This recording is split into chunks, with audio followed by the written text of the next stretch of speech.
na kami po, Lord, ay sumasamba sa inyo, Panginoon. Yes, Father. At dalangin din po namin, Panginoon, na nawa ang bawat isa sa amin, Lord, na nandito, Panginoon. Buksan po ninyo, Panginoon, ang kanilang mga puso, ang mga isipan nila, Lord. Na kayo lamang po, Panginoon, ang kanilang sasambahin, Panginoon. Amen, Lord. At dalangin din po namin, Panginoon, na kung ano man po, Lord, ang inyong mga salita, Lord, na maririnig po namin sa oras na ito, Panginoon, na mamutawi sa bibig ng aming butihing pastor, Panginoon.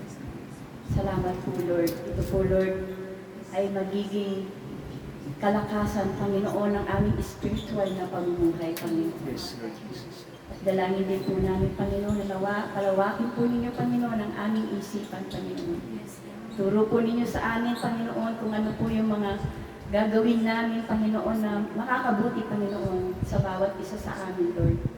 At dalangin din po namin, Panginoon, ang mga wala po rito, Panginoon, ang kapatiran namin, Panginoon. Nawa, Lord, habag po kayo sa kanila, Panginoon. Dahil, Lord, importante po kayo sa buhay namin, Panginoon. Kayo lamang po, Panginoon, ang nagbibigay ng kalakasan sa amin, nagbibigay, Panginoon, ng karunungan, nagbibigay ng kagalingan, Panginoon, sa lahat ng mga karamdaman namin, Panginoon. At maraming salamat po, Panginoon. Hindi po ninyo kami pinababayaan, Panginoon. Sa araw-araw na buhay namin, Lord, alam po namin, Panginoon, na dumaranas po kami, Panginoon, ng problema, Panginoon. Pero Lord, andyan kayo, Panginoon. Andyan kayo, gagabayan po ninyo kami, Panginoon. Hindi po ninyo kami pababayaan, Lord. Kung kami man po, Panginoon, ay may kakulangan, Panginoon, sa inyo, Lord, hinihingi po namin ang kapatawaran, Panginoon. At alam po namin, Lord, na napakabuti po ninyo sa amin, Panginoon. Kaya, Lord, sa gabing ito, Panginoon, nandito po kami, Panginoon. At alam po namin, Lord, na nasa kalagitnaan po namin kayo, Panginoon, at ang banal na Espiritu, Panginoon. Thank you, Lord, sa oras na ito, Panginoon. Handa po kaming makinig, Panginoon. Handa po kaming magpabago, Panginoon. Na kayo po, Lord, ang magbibigay, Panginoon, ng mensahe sa gabing ito, Lord. Kaya pinupuri po namin kayo, Panginoon. Pinasasalamatan. Ito po ang aming dalangin sa pangalan ng aming Panginoong Hesukristo na aming tagapagligtas. Amen. Amen. Amen. Sige mga kapatid, manatili tayo sa pagkakatayo bilang pagbibigay galang po sa salita ng Diyos. Sa Juan 12, sa Ebanghelyo ni Juan, sa talatang 24, ito po ang nakasulat. Katotohanan na sinasabi ko sa inyo, malibang ang butil ng trigo ay mahulog sa lupa at mamatay, matitira siyang nag-iisa.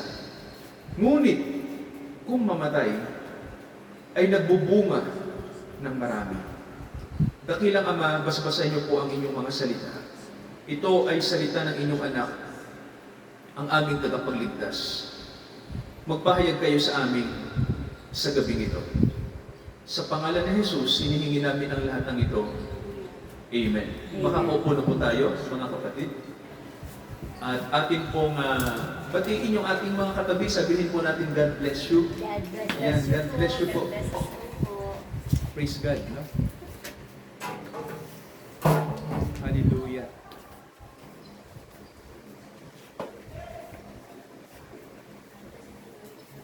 Purihin ang Diyos. Dito Edgar pala, wala. Kanina nandito eh. Hindi na bumalik, tita.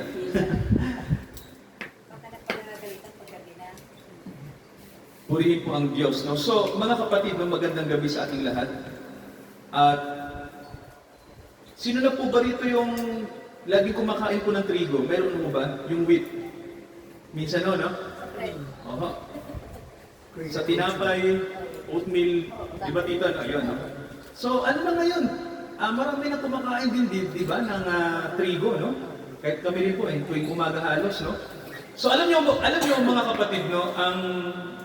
Ang pagtatanim po ng trigo ay nagmula, siguro 10,000 years ago na po, no? Ang trigo ay 10,000 taon na ang nakakalipas. Natuklasan ito ng mga tao sa isang region, no? Ang tawag ay Fertile Crescent. Ito yung lugar na kung saan naroroon ang Iraq, ang Syria, ang Lebanon, ang Israel, no? Yung lugar na tinatawag natin sa Middle East. At doon natuklasan ang unang agrikultura sa Fertile Crescent, mga kapatid. No? So, kung titingnan niyo po, bakit mayaman ang lugar na yon? Bakit unang na-record ang agrikultura sa lugar na yon? Kasi mga kapatid, yung lugar na yon ay mayroon dong mahabang ilog na ang pangalan ay Tigris at Euphrates. No? So, doon sa lugar na yon, mayaman kapag nagtanim ka. No? Kaya, ang agrikultura ay doon nag-operate sa lugar na yon. So, kung titingnan niyo mga kapatid, no, natuklasan din ng mga tao no, na yung pagtatanim, di ba? Tao ang nakatuklas. Inutusan tayo ng Diyos na gawin yun eh. Pero magtataka kayo no, na yung ating kinakain tulad ng mais, palay, trigo, nag-uumpisa lang sa isang binhi.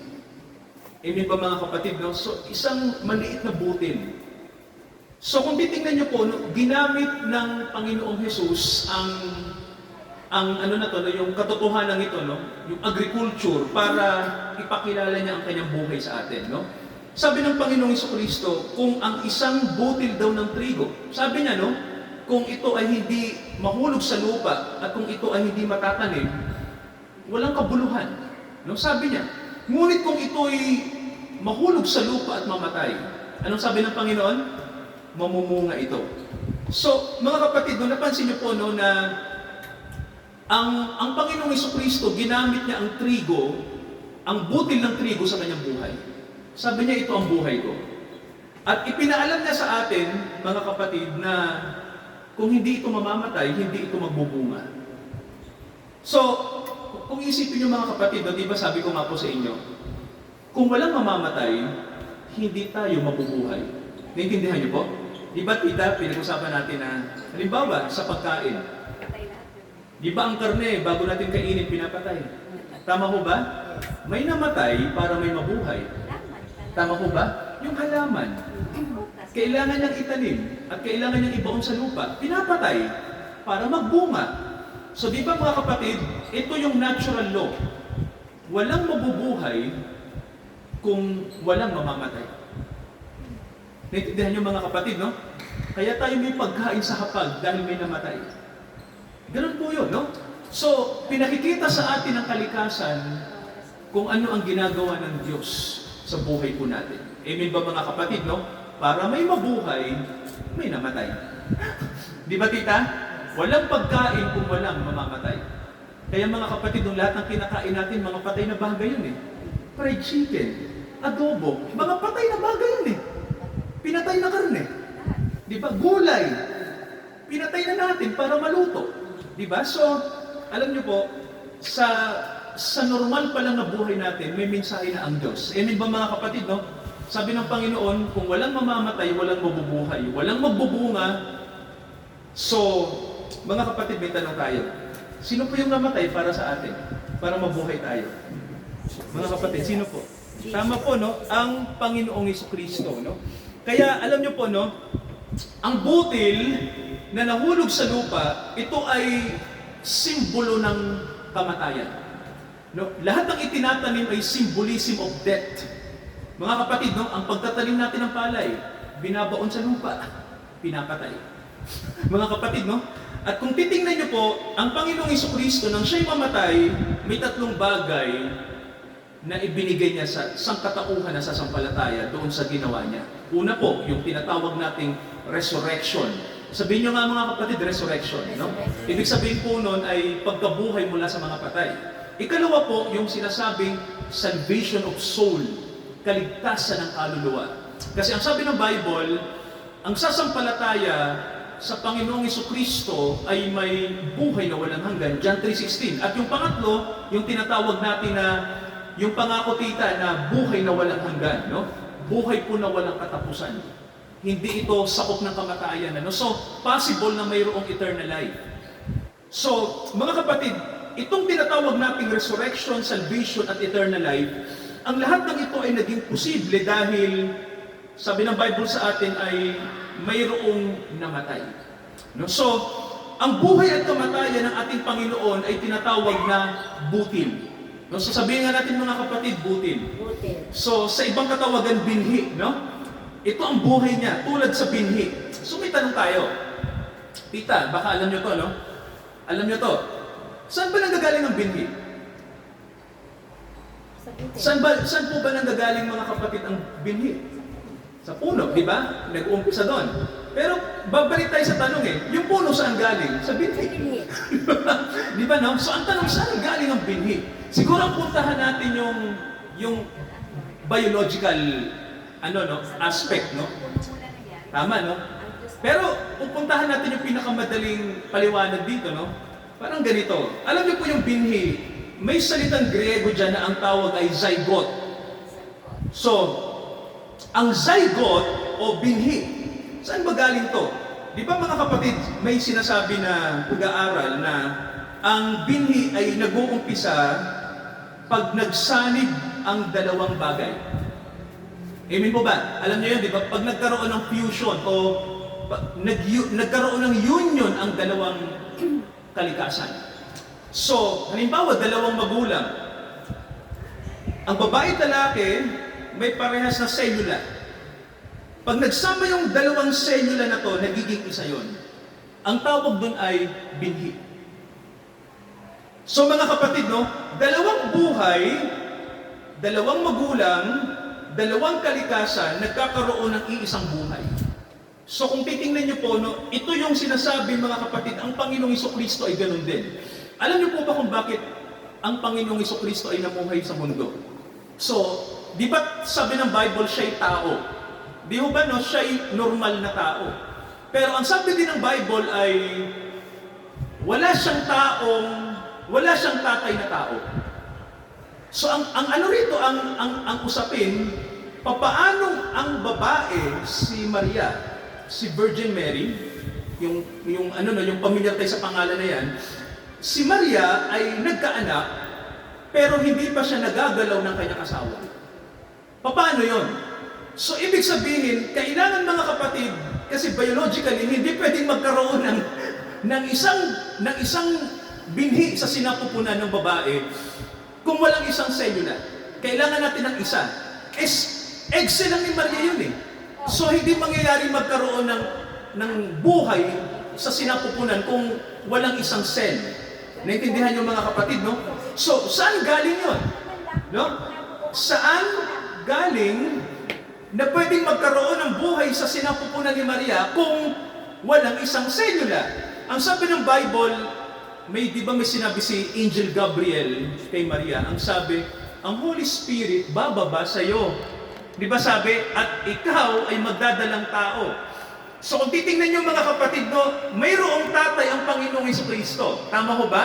Wala nga lang siyang tatay na masasabi natin na tatay sa lupa na pinanggalingan niya, pero siya ay adopted ni Jose. Pero biologically, hindi siya anak ni Jose.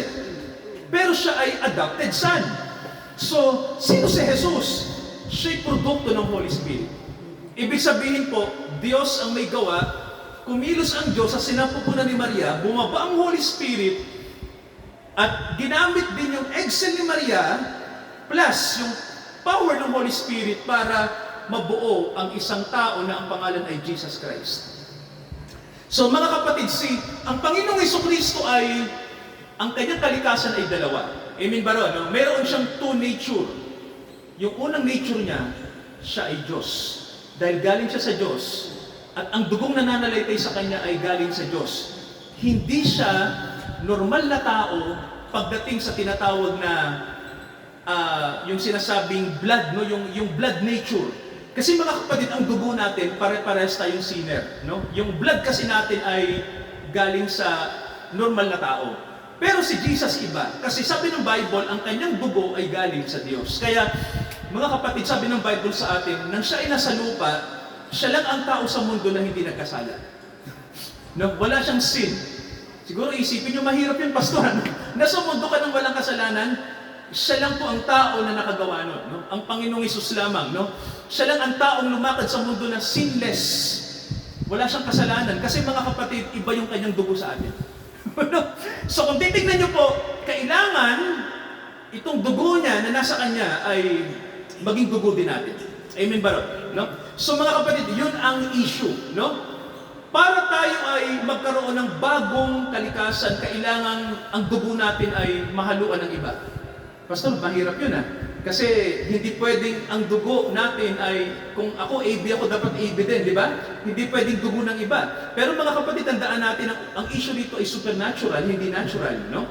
So, sabi ng Bible sa atin, ang Panginoong Jesucristo po ay may dalawa siyang kalikasan. Nagsama ang pagiging Diyos at yung pagiging tao niya. So, nagsama yung kanyang pagiging laman at may sumama sa kanya ang Holy Spirit. Kaya alam niyo po, no, basahin ko yung Pilipos chapter 2. Pakinggan niyo to, mga kapatid niyo. Pilipos chapter 2. Okay, tingnan niyo to. Gusto ko po na pakinggan niyo to no, dahil may sinasabi ang Bible dito tungkol kay Jesus. Ito po, pakinggan niyo to. Okay. Pilipos chapter 2, basahin ko po yung verse 6. Na siya, bagamat siya'y nasa anyong Diyos, hindi niya inaring isang bagay na nararapat panangnan ang pagkapantay niya sa Diyos, kundi bagkus, hinubad niya ito at nag-anyong alipin nakitulad sa mga tao. Anong sabi ng Bible, mga kapatid, no? Nakitulad siya sa mga tao. At ang sabi po, pakinggan niyo po ang sabi pa, no? Yung talata. Ito pa ang sabi niya, kundi bagkus sinubad niya ito, nag-anyo siyang alipin at nakitulad sa mga tao. So kung titingnan niyo po rito, no, may nakasulat, no, nakitulad siya sa atin. Sabi rito, no, nakitulad siya sa atin, at ang sabi, verse 8, palibhasa, nasumpungan sa anyong tao, siya'y nagpakababa sa kanyang sarili. Naging masunurin hanggang sa kamatayan. Oo, hanggang sa kamatayan sa krus. So kung iisipin niyo mga kapatid, no, nakikinig tayo, no, mahalaga to. Isipin niyo po no, na ang ating Panginoong Jesucristo, sabi siya'y Diyos pero nag-anyong tao. Kaya sabi ko nga po sa inyo, dual nature no? Ang ating Panginoon ay dalawa ang kanyang kalikasan. Siya'y Diyos at siya'y tao. Hindi lang siya basta tao, no? Galing siya sa Diyos. Kaya may talata sa Bible, may nakasulat na ako'y galing sa Diyos, sabi niya, at ako'y babalik sa Diyos. Kaya, mga kapatid, yung salitang born again, sabihin nga natin born again. So, ang salitang born again, ang ibig sabihin noon, ikaw ay ipinanganak muli in the Spirit. Amen po ba? No? Yun ang ibig sabihin noon. Kasi, yung unang kapanganakan natin ay human. Pero kapag dumating ang faith sa'yo, muli kang ipanganganak in the Spirit. Amen po ba ron, no? Kaya mga kapatid, no, hindi pwede na ikaw ay masave o maligtas kung ikaw ay ipinanganak lamang in the flesh. Kung ikaw ay ipinanganak lamang ng normal na tao at aasa ka na pupunta ka sa langit pag namatay ka, so mga kapatid, normal na tao ka lang, no? Ikaw ay walang espiritu ng Diyos. So, paano mangyayari na ikaw ay mapunta sa langit kung ikaw ay mamamatay? Babalik ka lang sa alabok. Ganun po yun, ano? Pero kapag ang espiritu ng Diyos ay nasa iyo at ang DNA mo ay ang Diyos. So, mga kapatid, ang sabi ng Bible, lahat ng galing sa Diyos, babalik sa Diyos. Amen po ba ron, no? Kaya, ang born again, ang ibig sabihin po nun, pinanganak ka ng Diyos. No? Diyos ang kumilos kung bakit ka ipinanganak. Kaya mga kapatid, ang issue no, sa pananampalataya, hindi rito pinag-uusapan kung anong sekta mo. Ang pinag-uusapan dito kung pinanganak ka ba ng Diyos. Yun ang issue, no? Hindi rito pinag-uusapan kung ikaw ay may simbahan, kung may alam ka sa pananampalataya, kung alam mo ang Diyos na. Ang lahat ng bagay naman sa mundo, alam ng tao eh.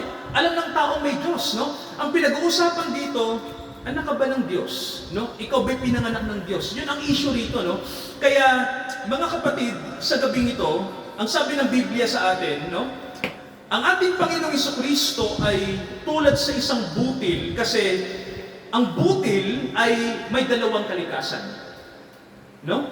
Ang ating Panginoong Jesucristo, siya ay may dalawang nature, God and man. At ang matindi rito ito, namatay yun. Amen ba? No? Namatay ang butil na yun. Siya po ay ibinaon sa lupa. So isipin niyo po, no, para ang isang butil ay mag-sprout yung kanyang bunga, kailangan niyang mamatay. Tama ho ba? So mga kapatid, no, nahulog sa lupa ang butil. May tanong ako, namatay po ba ang Panginoon? Sabi ng Bible, tita namatay, di ba? Pinako siya sa krus. Di ba, no? Ang sabi ng Bible sa atin, naging masunurin siya hanggang kamatayan. No? So namatay siya. So, ang butil ay namatay, ibinaon sa lupa, pero, mga kapatid, alam natin, no? Sa pamamagitan ng kamatayan na yon, yun lang ang paraan. Amen ba? Yun lang ang paraan para lumabas ang buhay na nasa loob. Amen ba? So mga kapatid, ang butil sa tingin natin, butil lang. Isang butil, di ba? Yung binhi. Pero nasa loob ng butil ang buhay. At hindi mangyayaring lalabas yun kung hindi mamamatay. So kailangan mamatay para lumabas yung buhay. Amen ba? So mga kapatid, yun ang ginawa ng Panginoong Jesucristo. Kailangan niyang mamatay para yung buhay na nasa Kanya mag-flow at ibigay niya sa Kanyang mga anak. Kaya mga kapatid, no, ang buhay ng Panginoong Jesucristo, namatay siya sa lupa eventually, pero dahil sa kamatayan na yon, lumitaw ang isang bagong buhay na Kanyang ino-offer sa tao. Amen ba? No?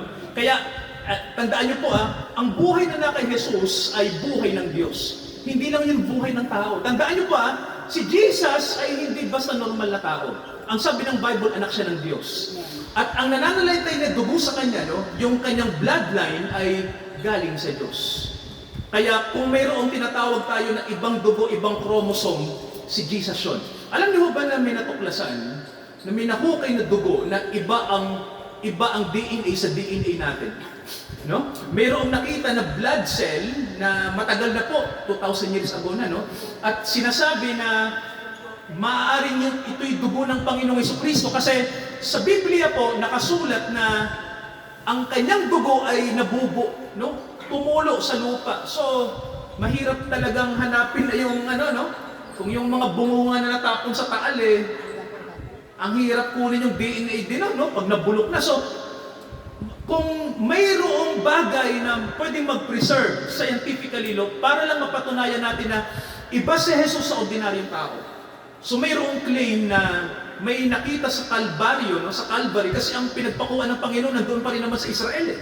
So may nakitang dugo na kung saan iba sa DNA natin. No? So ang kanilang conclusion, iba talaga, kung ito'y dugo ni Jesus, ibang tao siya, iba siya sa atin.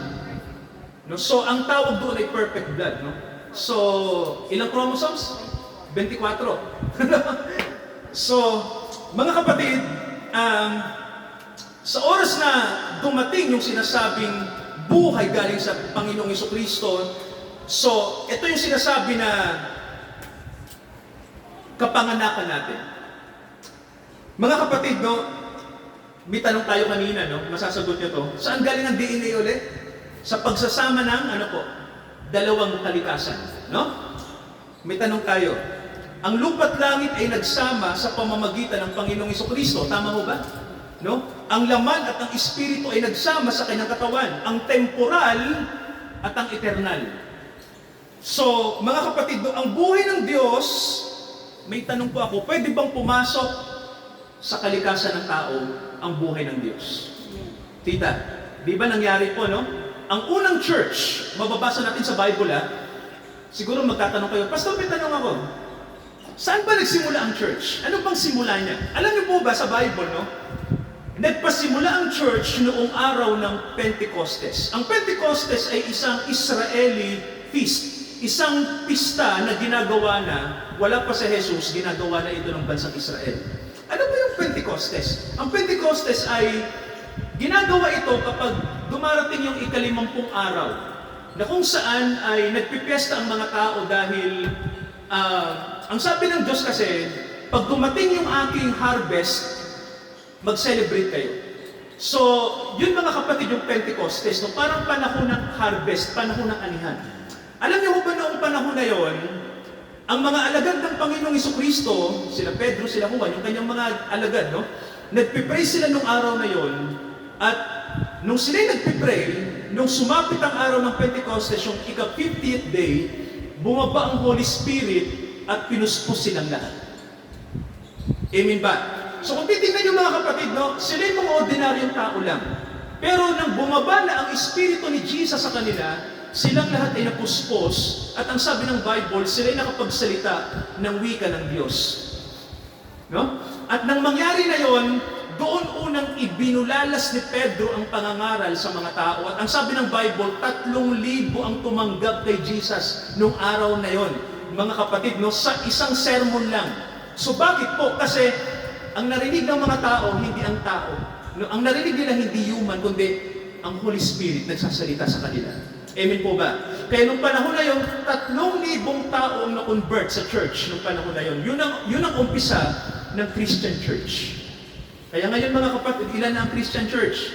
Ilan na ang Christianity? Unang relihiyon sa mundo na pinakamarami. Kumalat mula sa Israel. So ang church mga kapatid, hindi galing sa Roma. No? Ang church hindi galing sa kung saang bansa lang. Ang church ay galing sa banal na lugar, sa bansang Israel. Nang ang Panginoong Jesucristo ay mamatay doon at siya nagkaroon ng mga alagad doon, pinangaral ang kanyang pangalan. So nagsimula ang church nang magsanib ang Holy Spirit at ang mga ordinaryong mamamayan. Amen ba? Amen ba mga kapatid? No? Kaya po, isipin nyo to na born again ba sila? Tita, sila Pedro ba na born again? Tama, no? Kasi, nung oras na yon, ang Holy Spirit ay dumating sa kanila. Yung kanilang being ay nag-iba na. No? Kasi, tita, no? Pumasok na ang Diyos sa kanila. No? Kaya, may bago na silang kalikasan. Hindi lang sila ordinaryong tao. Sila Pedro, sila Juan, ang mga alagad, ang tawag sa kanila ay mga, masasabi kong, mga anak ng Diyos. Sila ay mga anak na ng Diyos. Dahil ang Holy Spirit ay nasa kanila. Kaya mga kapatid, no? Tandaan nyo to, no? Ang lahat ng anak ay nanggagaling sa tinatawag na zygote. Tama ko ba? Lahat tayo galing sa bini. Dahil nagsama yung mga magulang natin, yung kanilang mga cells. Pero pag ikaw ay anak, kapag ikaw ay paano kung ito tanong, paano para maging anak ng Diyos? Kasi sa tao, may dalawang kalikasan nagsama, nanay at tatay, naging tayo. O may tanong ako, paano maging anak ng Diyos? Mga kapatid, di ba? Kailangan din ng cell. Tama ko ba, no? Pero this time, iba. Kasi ito, hindi kailangan ng sex para ikaw ay maging anak. Tama ko ba? Lahat tayo dumaan sa sexual birth. Tama ba mga kapatid, no? Pero iba, pag Diyos na ang kumilos. Kasi, ang pinag-uusapan dito, ang DNA ng Holy Spirit ay papasok sa iyo. So, ang mangyayari mga kapatid ganito, yung human nature mo at yung holy nature ng Diyos ay magkakaroon ng fusion. Papasok ang Holy Spirit sa iyo. Kaya di ba, may sa prayer, ginagawa natin to, naririnig ko sa 700 Club. Tama ba? Naririnig dito sa mga, di ba tita yung patanggap? Kaya nga minsan, may nagsasabi sa akin, Pastor, pinatanggap ko ba yung tao nung mga aral ka? Gano'n, di ba? Kasi parang ganito, sabihin mo kapatid, tinatanggap ko si Jesus sa aking buhay. Pero ang totoo nun, ang tinatanggap mo, ang Panginoong Jesucristo nga, tama yun. Pero ang papasok sa iyo ay ang Holy Spirit. Yung Espiritu ni Jesus ang papasok sa iyo. Si Jesus kasi nasa langit na siya, nakaupo doon sa kanan ng Father, no? So bilang Jesus, hindi siya actual na papasok sa iyo. Ang papasok sa iyo, yung kanyang Holy Spirit. Kaya si Jesus, in the form of the Holy Spirit, ay papasok sa tao.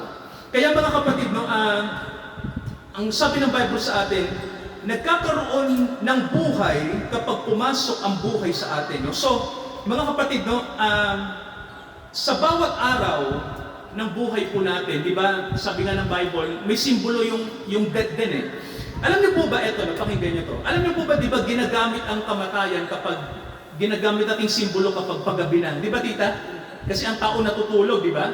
Di ba sinasabi natin kapag namamatay na ang tao, dumating na yung, ano tito? May word yung mga matatanda. Ay, dumating na kay ganito yung takip siling. Di ba, tita, tito naalala mo yun? Nung araw yun, ginagamit natin yung word kapag mamamatay na ang tao. Ibig sabihin, paggabi na ang kanyang buhay. Pag isinilang naman ng tao, ang tawag natin ay sumilang. No? Kasi ang word na silang, pinanganak, ang ibig sabihin, umaga. Tama ko ba? So mga kapatid, di ba sa buhay natin gano'n? Bawat araw, tandaan nyo to bawat araw ay, sabi nga namamatay tayo at nabubuhay. Namamatay tayo sa gabi, nabubuhay sa umaga. Di ba may mga gano'n, ano?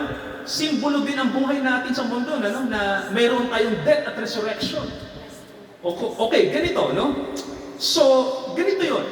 May tanong tayo, no? Bakit ba kailangan mamatay? Para may mabuhay. Tama ko ba? Ang buhay ay galing sa kamatayan, mga kapatid, no? So, tandaan nyo kaya may nabuhay dahil may namatay. Di ba, no? So, baliktad sa Bible, no? Para magkaroon ng buhay, may namatay. May tanong ako, alam niyo ba si Jesus kung kailan namatay? Di ba namatay siya sa cross? Alam niyo ba na hindi lang siya namatay sa krus? Mga kapatid, nung mababasa natin sa Bible, ang Panginoong Jesucristo, hindi lang siya namatay sa krus. Wala pa ang lahat ng bagay, namatay na siya. May talata sa Bible, no, sa Pahayag 13, mababasa natin. Wala pa ang lahat ng bagay, namatay na ang Panginoon para sa atin. May namatay na. Basta paano nangyari yun? Sa isipan ng Diyos, dahil ang Diyos natin ay all-knowing, alam niya lahat ng bagay, no? Sa Diyos kasi mga kapatid ay alam niya lahat. Past, present, future, no? Lahat ng events alam niya.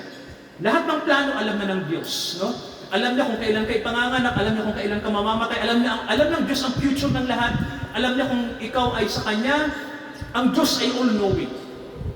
Alam niya lahat ng bagay, no? Kaya sa Bible may nakalagay, wala pang lahat ng bagay, namatay na ang Panginoon para sa atin. Nakalagay sa Revelation 13. Kaya mga kapatid, tandaan niyo po, no, ang buhay ay nanggaling dahil may namatay para sa atin. So mga kapatid, no, alam niyo kung bakit ka nabuhay ngayon dahil may namatay para sa iyo. Ang kanyang buhay ay inalay niya para ikaw ay mabuhay. Kaya yung buhay na kanyang iniaalay sa iyo, hindi lang yan buhay sa lupa, kundi buhay na magpawalang hanggan. So mga kapatid, no, kailangan may mamatay para may mabuhay. Pupuntahan natin yung ating sarili naman, ano, ngayong gabi bago tayo mag-pray. May tanong ako sa inyo. Kayo ba hanggang mamatay? Mga kapatid, handa ba kayo mamatay? Ako din. Alam niyo kung bakit? Kasi kung hindi mamamatay ang lumang ako, tito, di ba? Hindi ako mabubuhay. Kailangan may mamatay sa atin. So yung lumang virgin, kailangan mamatay. Yung lumang soul, kailangan mamatay. Yung lumang olive, kailangan mamatay. Yung lumang pastor dyan, kailangan mamatay. Tayong lahat ay dapat dumaan din sa proseso ng kamatayan. Kasi tita, kung hindi tayo mamamatay, hindi tayo magre-resurrect. Kaya sabi ng Bible sa atin, bawat araw, kung ikaw ay mamamatay sa iyong sarili, sa bawat araw na iyong pinapatay ang iyong mga kasalanan, no? Sa bawat araw na isinusuko mo ang iyong sariling kalooban para sa Diyos, alam niyo mga kapatid, dito lilitaw ang buhay, ito ang magdadala ng buhay sa iyo. Amen ba? Mga kapatid, no? Sabi nga ng Bible, di ba may sinabi si Jesus sa atin, ibig mo bang sumunod sa akin? Di ba sabi niya, gusto mong sumunod sa akin? Ang sabi ng Panginoon, itakwil mo ang iyong sarili. Itakwil mo at sumunod ka sa akin. Sabi ng Panginoong Jesucristo, ang makasumpong ng kanyang sariling buhay ay hindi magtatamo ng buhay na walang hanggan. Sabi niya, no? Pero, sabi niya, ang nagtatakwil ng kanyang buhay para sa akin, ang sabi ng Panginoon, masusumpungan niya ang buhay na walang hanggan. Kaya mga kapatid, no, sa sarili natin walang buhay. Pero kung ang sarili natin ay isusuko natin sa Diyos, sa Panginoong Jesucristo, at hayaan natin na mamatay ang ating mga sarili, at hayaan natin siya ang mag-take over sa atin, doon natin masusumpungan ang buhay. Kaya tandaan natin ito mga kapatid, no? Tandaan natin ito. Dito sa mundo, ang akala natin, magiging tayong masaya at mapayapa dahil sa mga material na bagay. Dito sa lupa, ang ating ilusyon, yung illusion kasi ito, no? Yung delusion ng ating mind, ng isip natin ay Lahat ng nandito sa lupa ang nagbibigay ng kasiyahan sa atin. Pero alam niyo ba kung bakit nilalang ng Diyos itong bagay na nasa lupa? Alam niyo kung anong purpose niya, mga kapatid? Para matuto tayong magtanong, saan ba galing ang lahat ng bagay na ito? No, sino ba ang may lalang ng mga bagay na ito? Ano ang purpose ng Diyos? Bakit nagkaroon ng ganito? Ang sabi ng Diyos, lahat ng nakikita natin sa lupa ay kopya lang ng langit. Ang lahat ng ito ay anino lang ng isang realidad na hindi natin nakikita. Amen ba ron? Kaya mga kapatid, tandaan nyo, no? May tanong ako, ang kaluluwa nyo ba nakikita nyo? O bakit kayo naniniwala may kaluluwa kayo? Hindi nyo naman nakikita. From ancient times, lahat ng tao sa mundo naniniwala na may eternal soul. Pero ang soul ay hindi eternal. Ang soul ay mortal. Nagigilang siyang eternal kung ang Diyos ang gagawa sa kanya. Pero kung wala ang Diyos, hindi siya eternal. So ang tao, bakit niya alam na may buhay na walang hanggan? Bakit tayo may concept ng reincarnation? Bakit mayroon tayong concept na mayroong buhay sa kabilang buhay? Kasi mga kapatid, dinisenyo ng Diyos yan para matuto tayong mag-seek sa Kanya na may Diyos ba talaga? Alam niyo, yun ang una kong tanong bago ko magpastor tite, pagsubok sa atin. Ang unang tanong sa atin ay ito, magpapastor ako. Pero dapat akong maniwala may Diyos kasi siya ang paglilingkuran ko. Hindi ako maglilingkod sa anumang organisasyon at sekta. Sabi ko sa sarili ko, Panginoon, kung magiging pastor ako, maglilingkod ako sa inyo, hindi sa anumang denominasyon. Kaya ang una kong struggle, dapat kong mapatunayan sa sarili ko muna, hindi sa ibang tao, na may Diyos. Kasi mga kapatid, may panahon sa buhay ko, nagduda ako kung may Diyos o wala. Tanong ko yun, may Diyos ba talaga? Bakit ang mundo puno ng kahirapan? Bakit maraming sekta? Bakit maraming paniniwala? Kung tunay kayo, Panginoon, bakit hindi nyo na lang ipakilala sarili nyo? Magsalita na lang kayo sa langit para marinig kayo ng lahat. Eh mga kapatid, pag lumabas ka sa galaxy na to, wala kang naririnig eh. May isang cosmonaut, no? Lumabas siya sa planet Earth. Nang pagbalik niya sa Russia, ang sabi niya, walang Diyos. Bakit? Wala akong naririnig na tinig doon. Wala akong marinig. Isang vast space. Wala akong makita. Napakadilim, puro lang stars. Pero sabi nga ng Bible sa atin, ang mga bituin ay nagsasabing may Diyos. No? Lahat ng bagay na tawag natin ay creation, lahat ng ito ay may lumalang. Kasi mga kapatid, sabi nga ng Bible sa atin, naririnig natin ang Diyos sa pamamagitan ng creation. No? Hindi natin kailangan may marinig. Amen ba, no? Hindi kailangan may marinig ka. No? Ang kailangan ng Diyos, sampalatayanan mo yung kanyang creation. Kasi, sabi ng Panginoon, sampalatayanan mo siya through His creation pala. No? Kasi, lahat ng bagay na nandito ay may pinagmulan. At yun ay ang Diyos. Kaya mga kapatid, sa gabing ito, sabi nga ng Bible sa atin, gusto ba nating mabuhay ng walang hanggan? Nais ba natin na malaman ang katotohanan? So ang sabi ng Panginoon sa atin, kailangan nating mamatay sa ating mga sarili kung paano namatay din si Jesus. At dahil sa kanyang kamatayan, nagkaroon tayo ng buhay na walang hanggan. So sa gabing ito mga kapatid, no? Ganun din tayo. No? Parang si Jesus din. Namatay ba si Jesus? Okay. Nang siya mamatay para sa Diyos, nabuhay ba siya ulit? May tanong ako. Nabuhay ba siya ulit? Okay, isang tanong na lang. Nabuhay ba siya ulit? Yes. So mga kapatid, kung ang buhay natin ay iaalin natin sa Diyos at handa tayong maglingkod sa Kanya, hayaan natin mamatayan. Hayaan na natin mamatay yung lumang pagkatao natin kasi hayaan natin mag-take over ang Diyos dyan. Tandaan niyo po, hindi masasayang ang buhay natin. Ang buhay natin ay magiging bago. Kasi mga kapatid, hindi pwedeng baguhin ng Diyos ang isang bagay na luma. Kailangan ang lumang bagay ay mamatay. Amen ba ron? O parang ganito, mahirap lang mag-restore ng luma. Hoping hindi pa maging luma yung aming sasakyan. Na tita, na biyaya ng Diyos, no? Kasi alam niyo po, pag ang isang bagay luma na, mamamatay na yun, mabubulok na. Di ba? Lalo na dito, pag matagal na, no? Lahat ng bagay sa mundo may kabulukan eh. Hindi nagtatagal, no? So, kailangan natin ng bago. Yun lang yan, simple lang. Ang buhay na luma, sabi nga hindi pwedeng baguhin yan kung lumang buhay na yan, hayaan na nating mamatayan. Tama ba? Diyos ang kikilos ng bagong buhay para mabago ang tao. Kaya, ano mahal? Tama, no? Ang bagong buhay ay kaloob ng Diyos sa atin. Siya magdadala sa atin ng buhay. Kaya ang buhay natin, hindi tayo, no? Pag sinabi natin buhay, ang pinag-uusapan, si Jesus. Siya ang buhay natin. No, mga kapatid, no? Siya na ang buhay natin. No? Siya na yung identity natin. May talata nga sa Bible, no? Ang sabi, ang buhay natin ay kasama ni Kristo sa langit. Sabi ng Colossians. Sa gabing ito, nawa po, natutunan po natin yung mensahe na ito. No? Alam ko na medyo malalim to, pero mga kapatid, no, sabi nga po ay, bear with me. No? Naunawaan natin yung mensahe ngayon na ang buhay ay nanggaling sa isang kamatayan. So mga kapatid, handa ba tayong mamatay para sa ating mga sarili? Kailangan na. No choice tayo. No? Alam niyo mo ba, di ba, may mga tao nagsasabi na ayoko mamatay, takot ako. Hindi ka makakaiwas dyan. Tama ba? Takot kang mamatay, pero ang kamatayan ang pupuntahan nating lahat. Tama ba mga kapatid? So, wala tayong choice. Di ba, no? Wala tayong choice. Isa lang ang choice natin. Harapin natin. Kung ano yung gusto ng Diyos mangyari sa buhay natin, harapin natin yung hindi natin pwedeng iwasan. Amen ba ron? Hindi ka makatakas sa Diyos. Di ba, no? May tao ba na pwedeng makatakas sa Kanya? Hindi. Hahanapin at hahanapin ka niya. Kung ikaw ay nais ng iligtas, hahanapin ka niya, tatawagin ka niya, ililigtas ka niya. Kung mahal ka ng Diyos, mahal ka niya talaga, hindi ka niya pababayaan. Naniniwala ako doon, tita, no?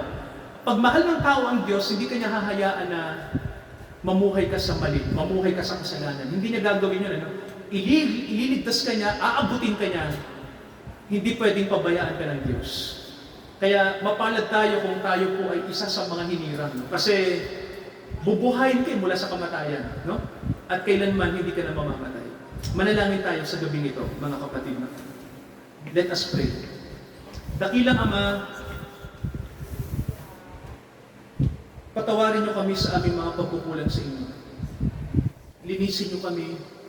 Kami mga tao na walang alam pagdating sa mga bagay na espiritual. Minsan madalas, nahihirapan kaming makaunawa dahil ang inyong pong salita ay malalim sa amin. Mahirap aruhin ng ordinaryong isip. Pero Ama, buksan niyo ang aming unawa sa katotohanan niyo. Huwag niyong hayaan na manatili kaming ignorante at patay sa mga bagay na makalangit.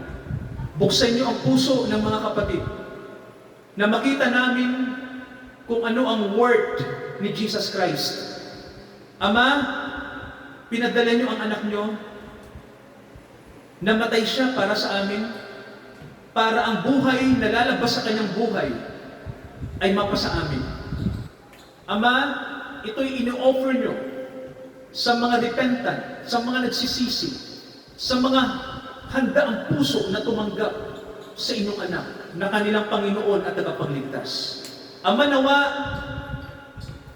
ito ang panahon na huwag namin isipin na ang makapagliligtas pa sa amin ay ang mga relihiyon. Dahil walang mga relihiyon na makapagliligtas sa tao. Hindi kayang iligtas ng relihiyon ang tao. Hindi kayang iligtas ng tao ang kanyang sarili.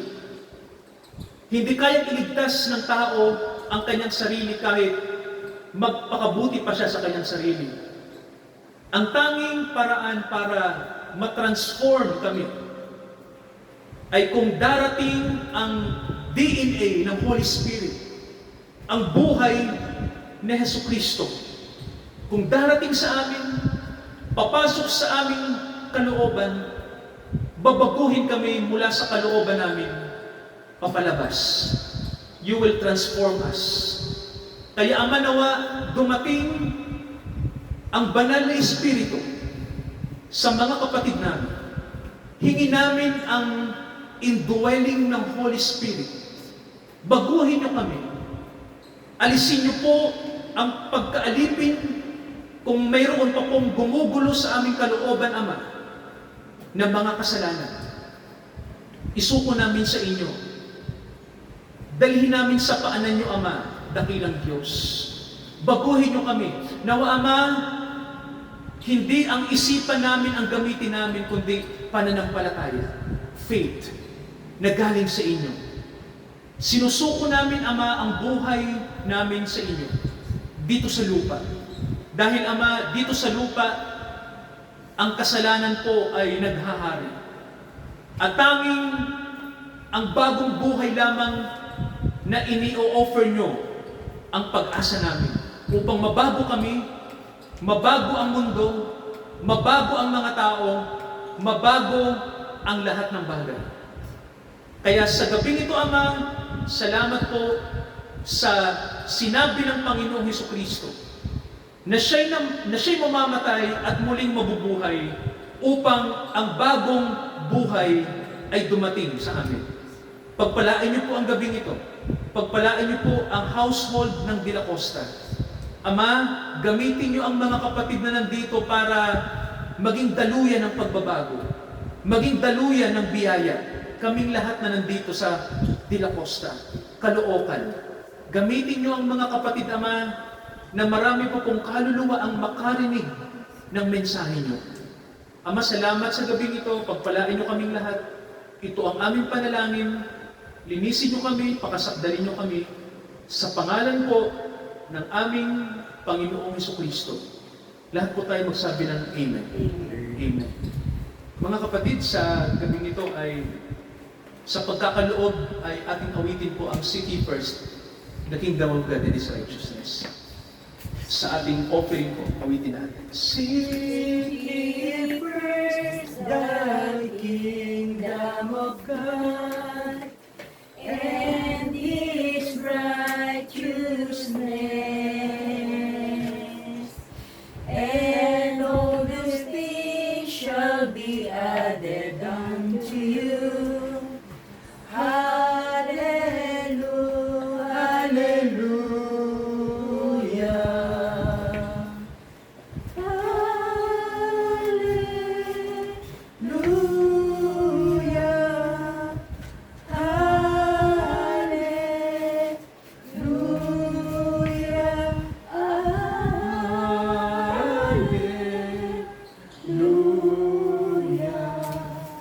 hallelujah, hallelujah.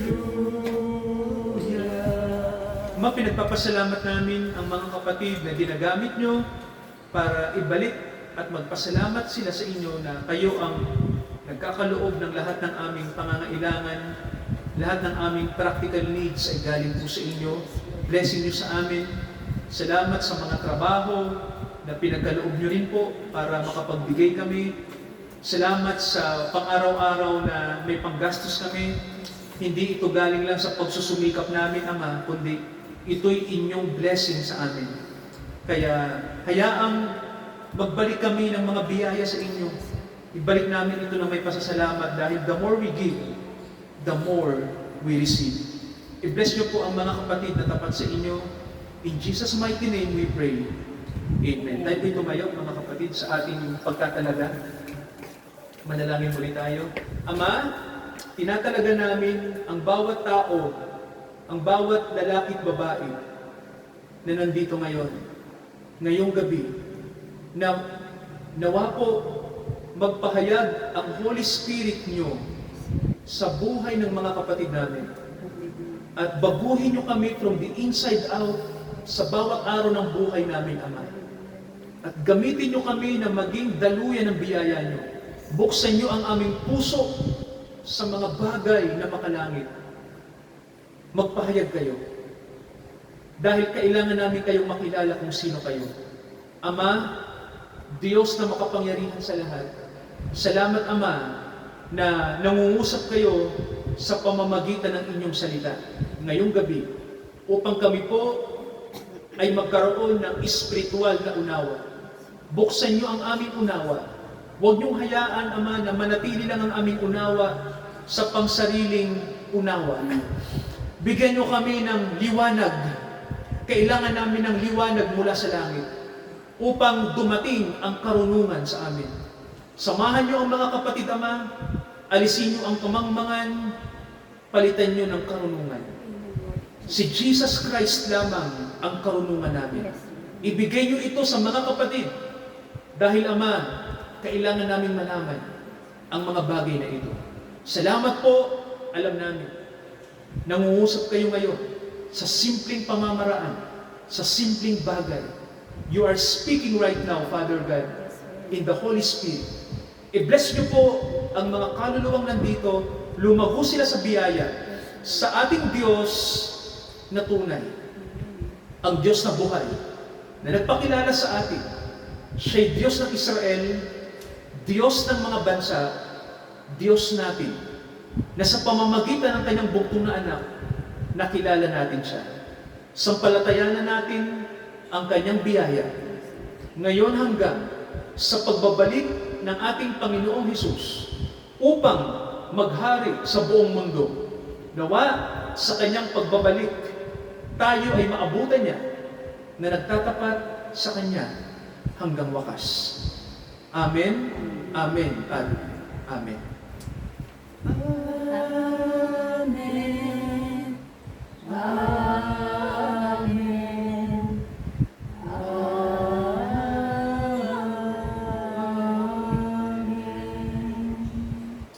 Purihin po ang Panginoong Hesus. Purihin po ang Diyos. Magandang gabi sa ating lahat, mga kapatid.